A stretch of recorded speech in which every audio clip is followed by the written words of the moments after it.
Soomaalidu waxay ka mid tahay dadka ugu furniinka badan. Waxaad arkaysaa hooyo caruurteeda kaligeed dhaqanaysa oo kaligeed haysata wax walbana siinaysa. Waxaad arkaysaa hooyo ku tabaalaysan dunidan aynu ku noolnahay oo ku odhanaysa waxay dayacay heerkan ay gaarsiiyay waa nin Soomaaliyeed.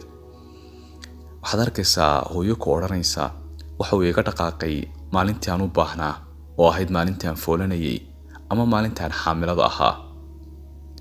taasoo dhibaato badan ku haysa ragga Soomaalida. Waxa loo baahan yahay ragow guurka faraha badan aynu mar walba ka sheekeynayno inaanu ku soo koobno xabad kaliya. waayo haddii aad ka soo bixi kari weydo xaas kaliya, waxa macquul ah inaad lugoynaysid dumarka faraha badan ee aad leedahay waan guursanaya. ninka ragga ah wax walba oo ay soo maraan aan ahayn maalinta foosha oo ay micnaheedu tahay haddii ay raggu foolan lahaayeen waxay ilaawi lahaayeen dhibaatadii soo martay oo dhan oo ay sheeganayeen.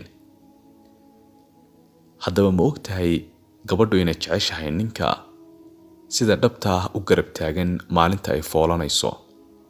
mase ogtahay gabadhu ninka ay ka weydo dhinaceeda maalinta ay foolanayso inay u qaado nacayb fara badan oo xataa sahli kara inay gabadhaasi nacdo rag oo dhan?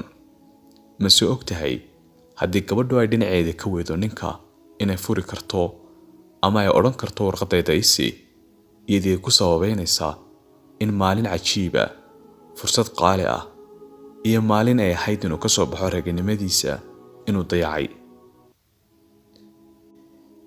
xaaskaagu marka ay gasho xaalad noocan oo kale ah waa inaad mar walbaaba garabkeeda joogtaa. haddii aad ka maqan tahay waa inaad dhinaceeda usoo dhaqaaqdaa.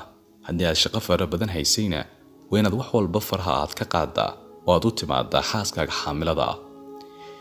haddii xaaskaagu ay kaa hesho dhinaceeda maalinta ay foolanayso waxay dareemaysaa inaad la umushay, inaad ilmahan yar adigu la leedahay iyo inaad og tahay wax walba oo halkan ka dhacay si aad markhaati ugu noqoto.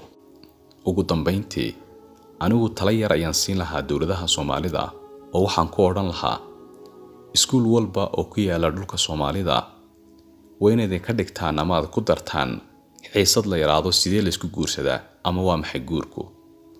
haddii dhalinyartu ay barato oo ay idin sameysaan xiisad kooban oo guurka uga sheekaysa waxay idin badbaadinaysaan dhammaan aayaha Soomaalida oo dhan. waxay idin badbaadinaysaan dhalinyarta soo korayso oo dhan. xiisadaasi muhiim ayay u noqon doontaa Soomaalida oo dhan. halka adduunku ama bulsho ay ka kortaa waa qoyska.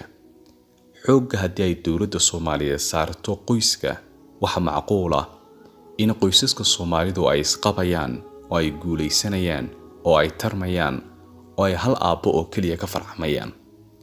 waxaad arkaysaa hooyo intaasoo rag soo martay, intaasoo ubad oo kala duwan haysata, laakiin haddii ay idin kobcisaan dhinaca guurka oo ay idinka dhigtaan xiisad ka mid ah jaamacadaha ama iskuulada, waxa macquul ah in qoysaska Soomaaliyeed ay nagaanayaan oo ay isqabayaan oo ay tarmayaan oo ay noqonayaan bulsho ballaaran oo ay ku faanto Soomaalida oo dhami.